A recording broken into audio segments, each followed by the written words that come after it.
No parents can deny this fact that for the Muslim parents, if they have to list their 3 top concerns in their life, one of them is, it is the religion of their children.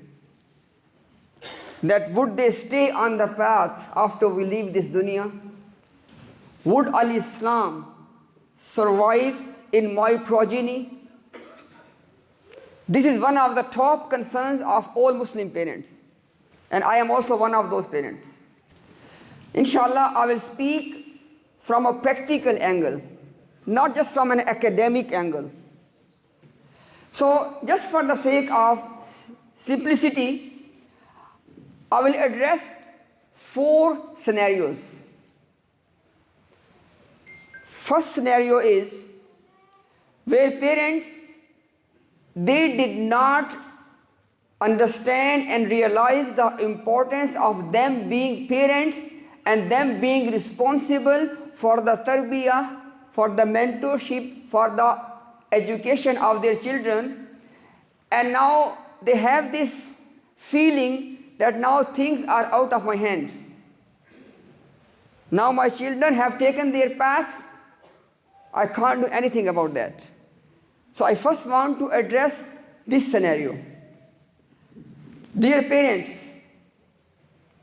my advice to you is, do not lose hope. Never ever be in despair from Allah's mercy.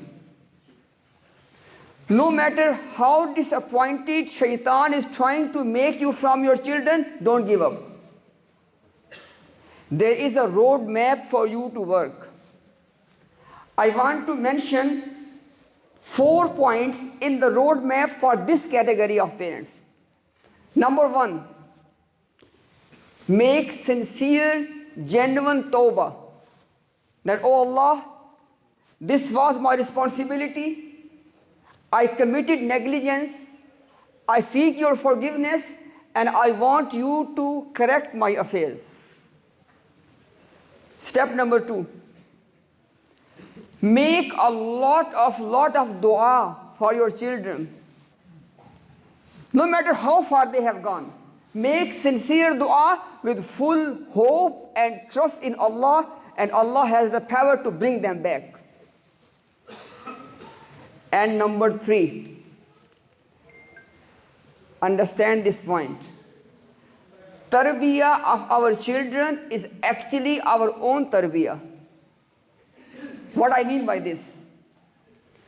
Let them see Islam in your own practice. Because a lot of time, we want to educate our children about Islam, but they see this duality in our behavior. For example, we want them to learn Quran. We want to drop them off in the masjid for the Quran class. But guess what? It is time for salah, we drop them off and we go home. We don't attend the salah. You know what? They are observing all of that. And this message is more powerful than your preaching.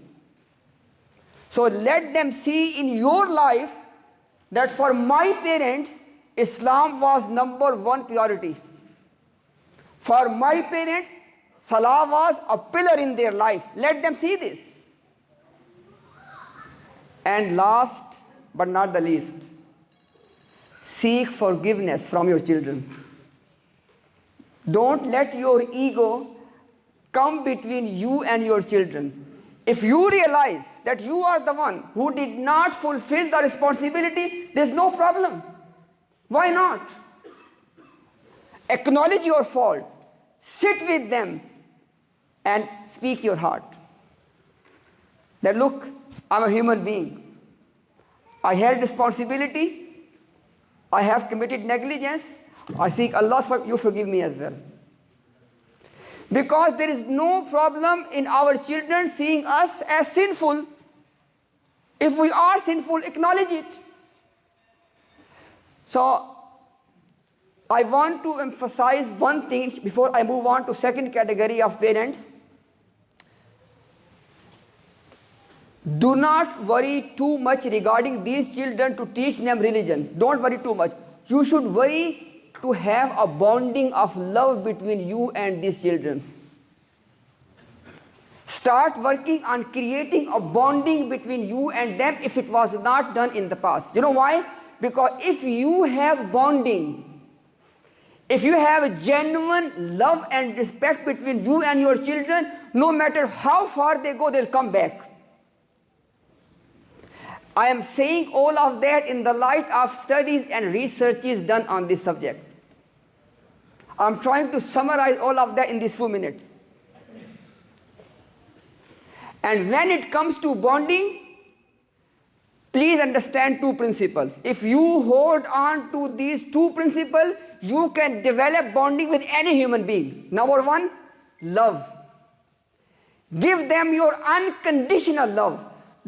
We want them to change them first and then we love them. Guess what? It doesn't work like that. You first love them and then make dua for their changing. Not the other way around. And make forgiveness your lifestyle. Whenever they make mistake, forgive them. Make forgiveness easy. And you will see that how this bonding will start developing. Let's move on because we need to wrap up the topic as well. Okay? So this was this category of people where they are thinking and shaitan is making them think there is no hope. There is hope. A believer never lose hope. So second category of parents. Those parents who genuinely, sincerely, they tried their best. They lived Islam. Still their children have gone away from Islam. You know what? Don't blame yourself. Don't say I'm a failure. Don't be in this guilt. If your conscience says that you lived Islam, you made your best effort to teach them Islam, then remember the story of Nuh alayhi salam. Who can be the best father than Nuh alayhi salam? The Prophet of Allah, from the 5 prophets who were ulul azmi min ar-rusul, the 5 top prophets, his son did not accept Islam. He drawn with the disbelievers.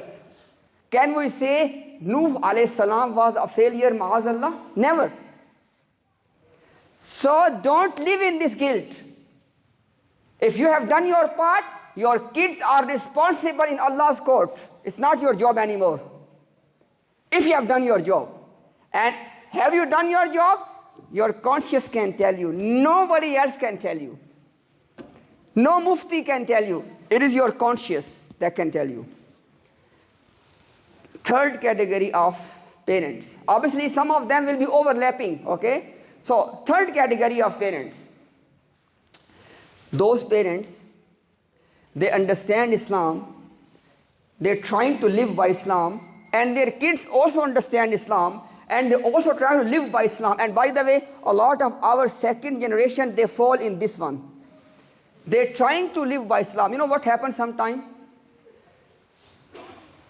Parents, they make it difficult for their kids. They try to micromanage their lives. And they use religion to abuse them. I am telling you all of that after being in the community, working with the youth for the last 7 years. Parents have made the life of this category of youth difficult. They want to manage every affair of their life. They don't want them to make any decision of their life. And then they use religion to taunt them, to shun them off. How come? Don't you know Allah says this in the Quran? How can you do? Come on. Be a human being. You have shortcomings as well. They have shortcomings as well. Support them, encourage them, give them your love, have empathy for them. They are living in this environment, which is not easy. You should be supporting them. And you try to make their life difficult, and guess what?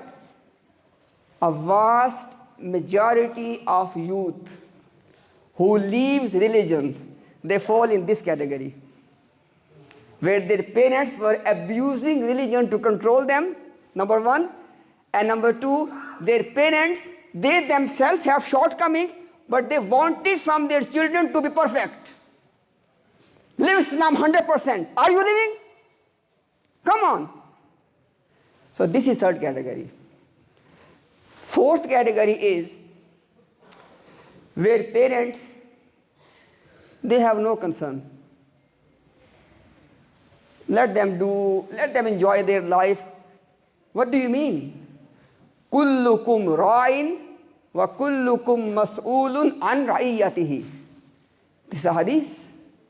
Every single one of you is like a shepherd, and you will be asked on Yawmul Qiyamah about your flock. How can you be completely having no interest in the afterlife of your kids? In the Islam of your kids? How can you do that?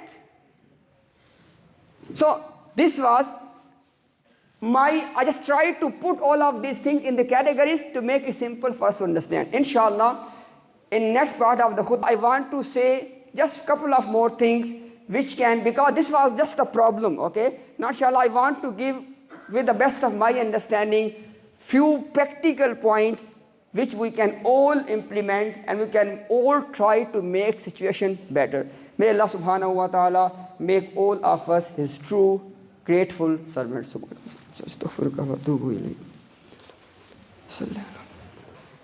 Alhamdulillah.